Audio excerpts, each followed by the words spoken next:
So, welcome to the 7 o'clock talk. And tonight's topic is why am I so tired?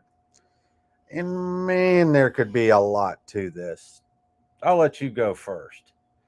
Why can people be tired? Oh my goodness, insurance companies, stress, hormones, not the right nutrition, not enough sleep, not enough movement, not enough community to get rid of the stress that insurance companies cause you, um, drinking alcohol,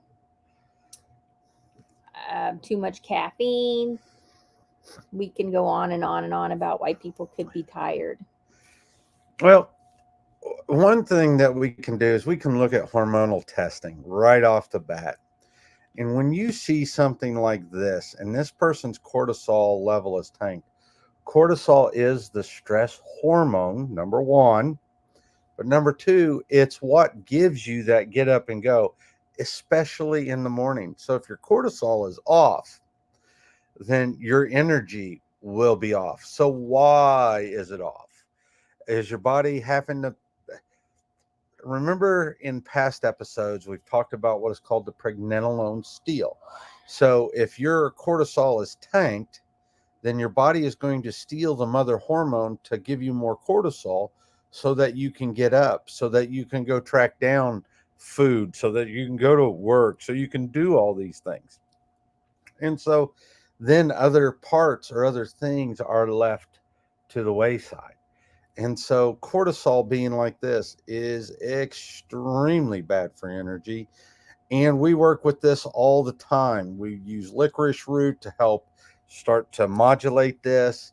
We also, because this person's estradiol, the E2 is low, their progesterone is low, their testosterone should be in that upper third.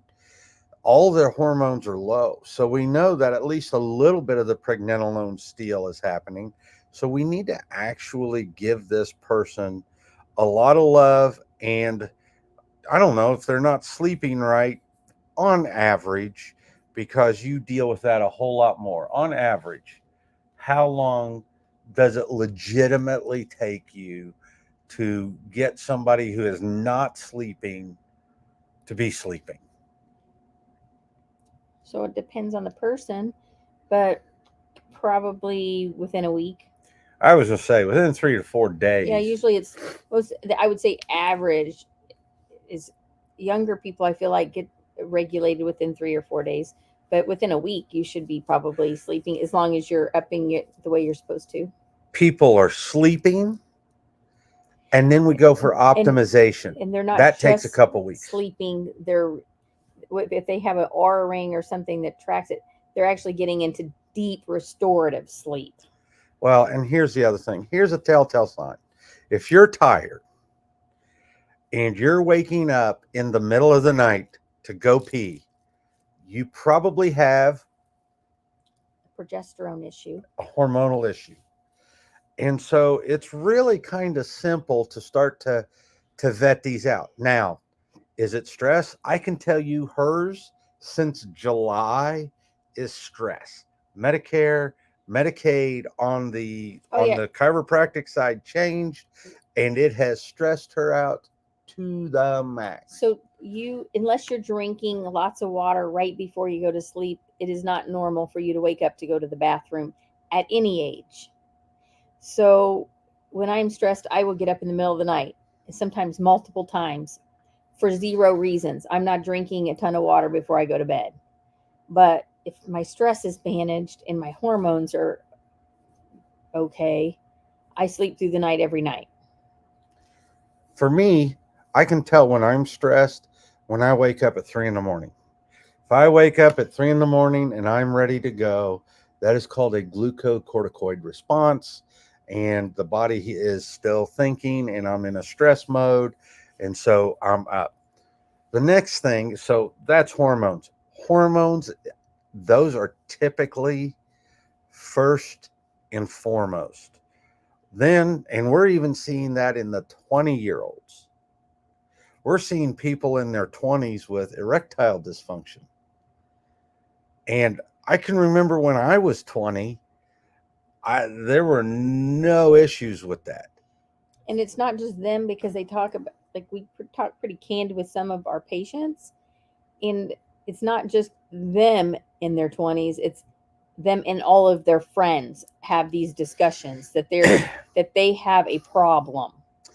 So once you start to rule out hormones and hormonal issues, once you start to rule out stress, then you got to start to look at, okay, how healthy are my cells? Am I giving my cells the micronutrients that they need to work? Do we see problems in the electron transport chain? Do we see problems with low CoQ10? Are you on a statin? If you're on a statin, that blocks CoQ10 or uses it up, actually. And so then your cells cannot get that nutrient to help in the transformation of ATP, or production of ATP, I should say. That's more correct. So there's looking at that cell health, and that's why we go through those 5 pillars of health. If you're tired, are you sleeping? Are you giving yourself an 8-hour sleep opportunity? Are you sleeping without any sleep aids? No Ambien, no nothing like that. So if that's all nailed down, good. Okay, well, what kind of exercise are you doing? Are you making the body work? Are you sweating? Are you breaking down muscle? Because when you do these things, you make the mitochondria start to produce more energy. And the more energy that they start to produce, the more energy that you have. But if you're low in testosterone, low in estrogen, low in these hormones, then guess what? That membrane around that cell is not going to be healthy. And so it has to be there. So, sleep, nutrition. I don't know how many times we have to say it.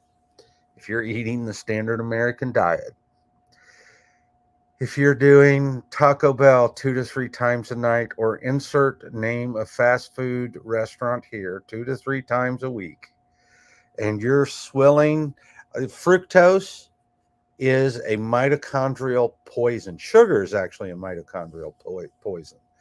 And so when you are taking these things in their refined forms, they shut the mitochondria down. Well, so I'm going to add a little tidbit.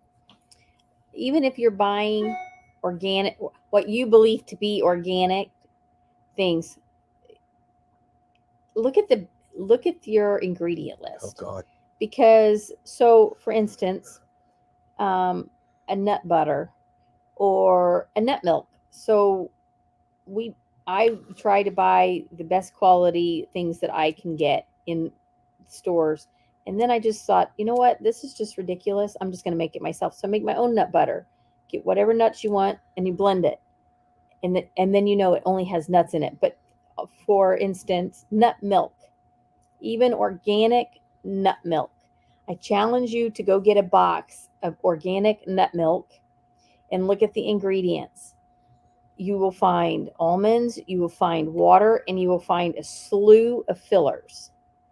And And so, stabilizers, guar gum, and stuff like that. and that nut milk will stay good. So your first red flag is that nut milk will stay good in your refrigerator for, Weeks. I'm going to say months. Months. And I make my own nut milk now. So I started out in cheesecloth, and it's almonds and water. You wring it. You put whatever, if you want to put cane, your little Vanilla, coconut, honey. sugar, honey, however you want to sweeten it, almonds or not, and it goes bad in about 6 days. And its life in your refrigerator is about 6 days. But we got a little Maker now. a maker. Takes 20 minutes. It literally takes not even a handful, like maybe a quarter of a 40 cup. grams. 40 grams, specifically 40 grams. I measured it, and there wasn't even enough nuts to fill my hand. And it takes 5 cups of water. So you get about 5.5 cups of almond milk. 2/3 of a large mason jar in 20 minutes. It's super creamy, it's delicious, and it will go bad in less than a week. So feed your body the best things that you can feed your body. Those little nuts probably cost $1.50, $2, and made a whole mason jar full of beautiful almond milk. And boy, does it froth well. So, nutrition.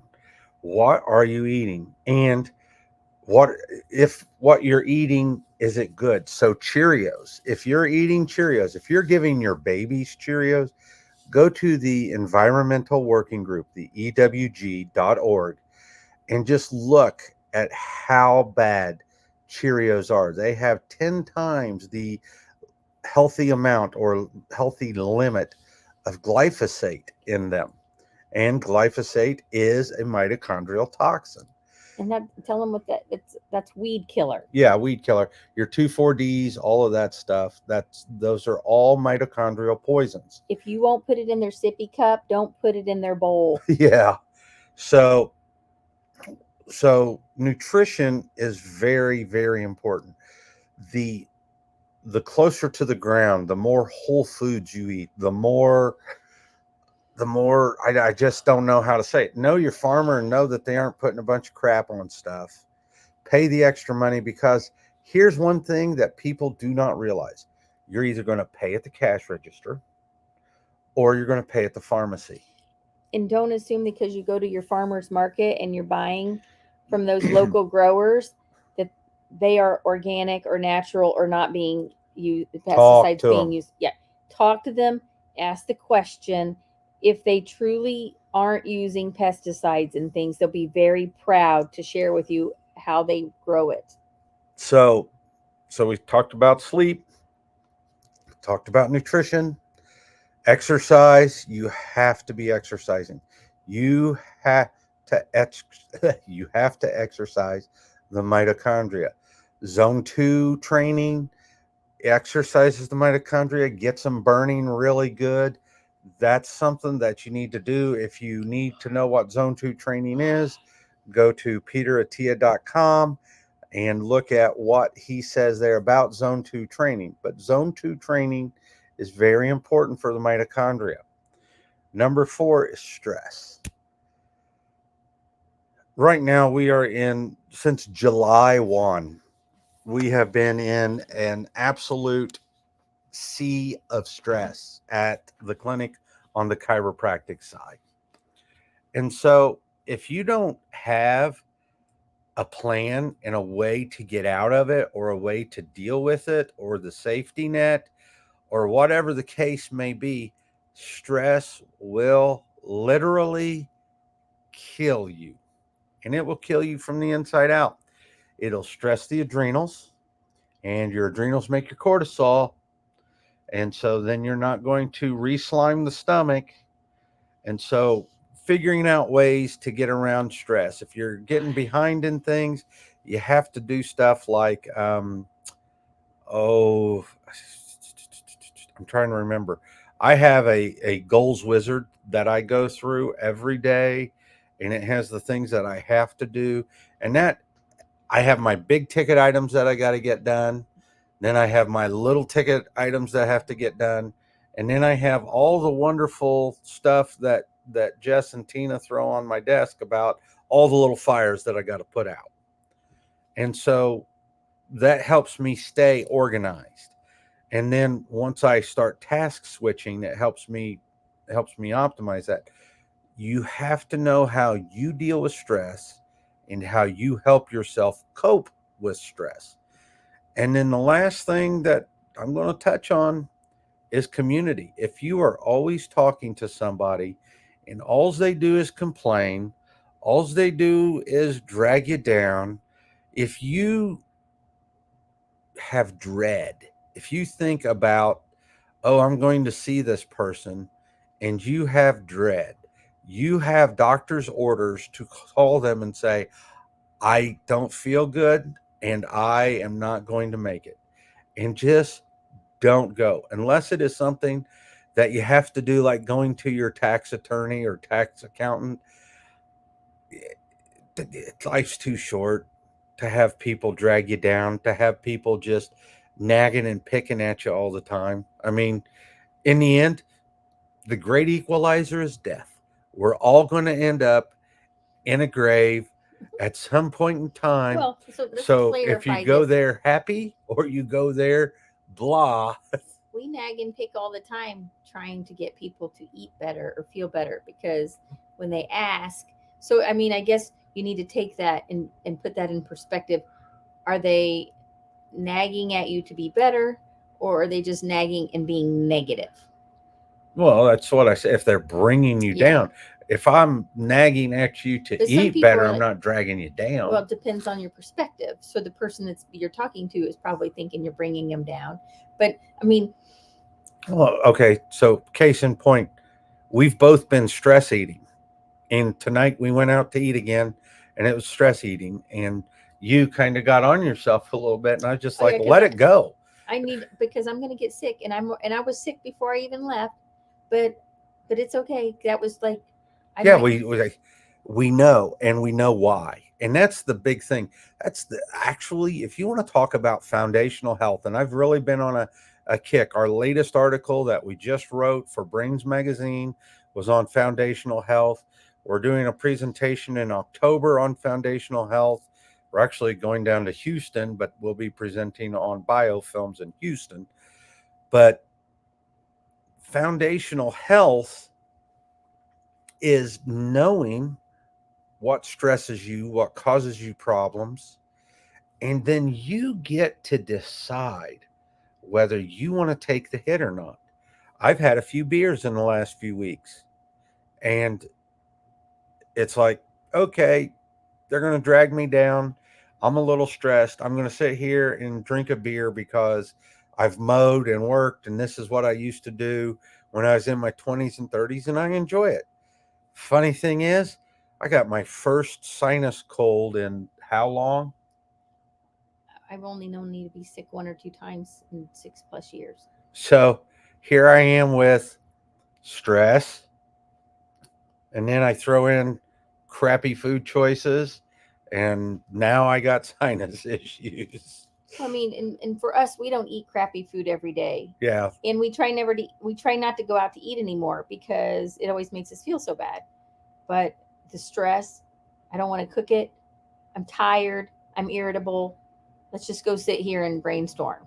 But I mean, I guess when we talk about if you have friends, so you're the sum of all of your friends. Yep. So if you are always going and they're always, let's just make it the worst case scenario. You sit around a table, you're smoking, you're drinking, and that's all you can do together is smoke and drink and complain about whatever is going on in your life or the people in your life, then that's just sad. Yep. And just step back and think, is this really who I want to be?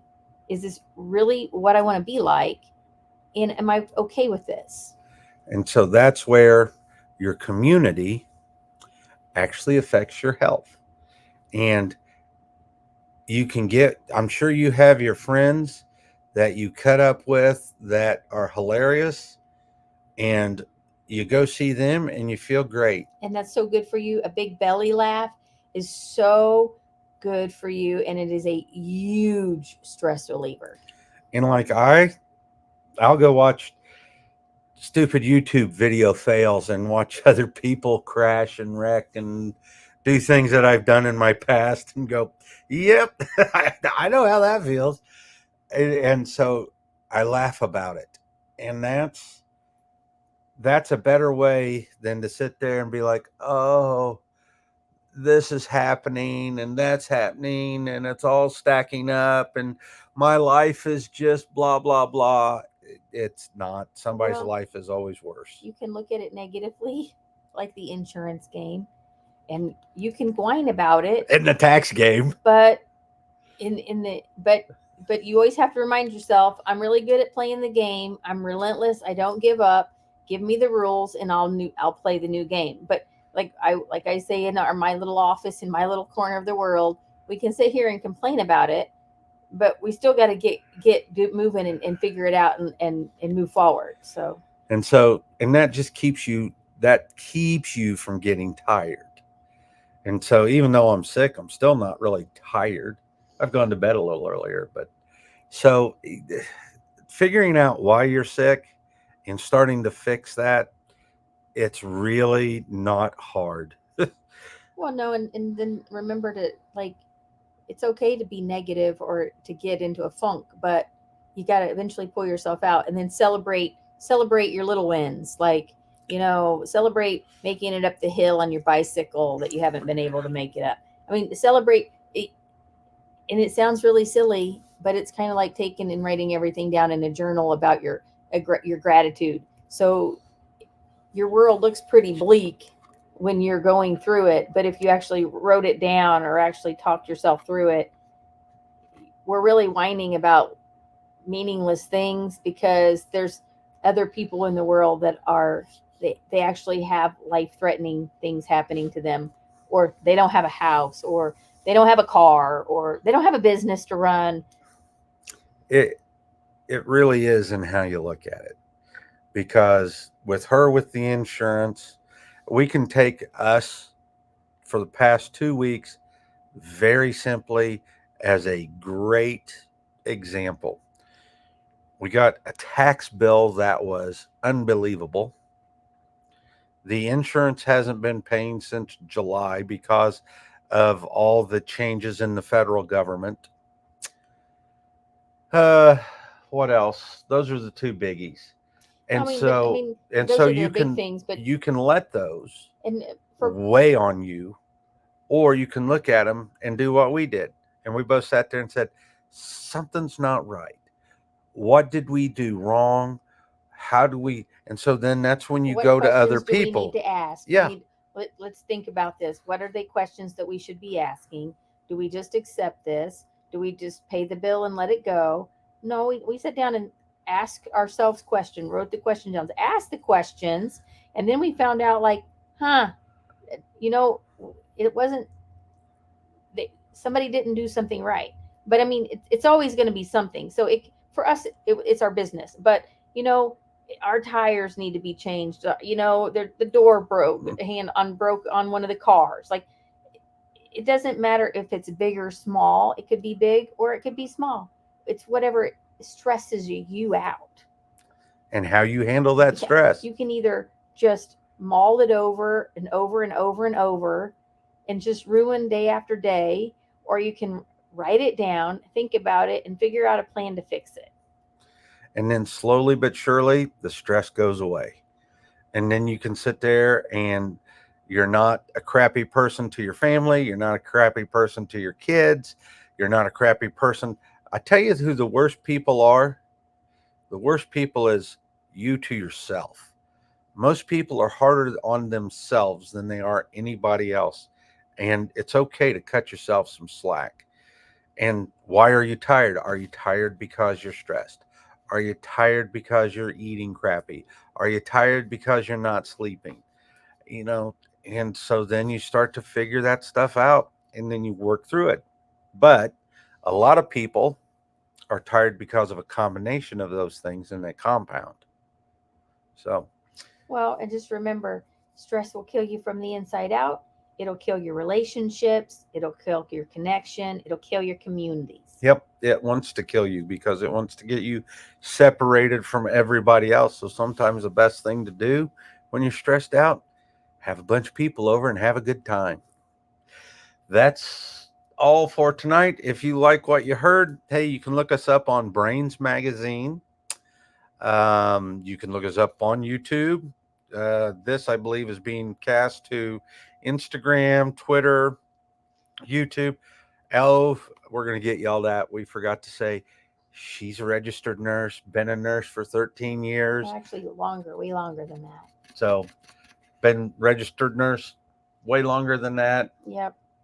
For me, I've been doing chiropractic for 30 years and functional medicine for 26. So if you have questions about your energy, your sleep, your stress, your Sex nutrition, drive. hormones, reach out Ask. to us. We are here. Yep. Thank you very much. Have a great evening.